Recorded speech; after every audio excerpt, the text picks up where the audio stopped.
Good morning मित्रांनो, आपण आपल्यासमोर सोयाबीनचं हे पीक आहे. तुम्ही बघू शकता सोयाबीनला बारीक बारीक शेंगा आलेले आहेत. बघू शकता सोयाबीन वाढल्यामुळे आतमध्ये शिरता येत नाही.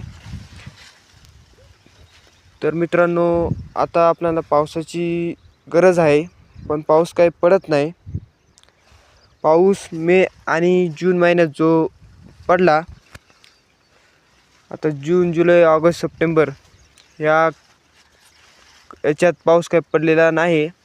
पडला पण बारीक रिमझिम.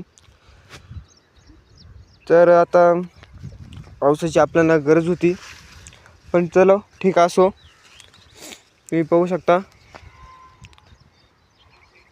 पावसाळ्यात ऊन पडते आणि उन्हाळ्यात पाऊस पडतोय. निसर्गाचा नियम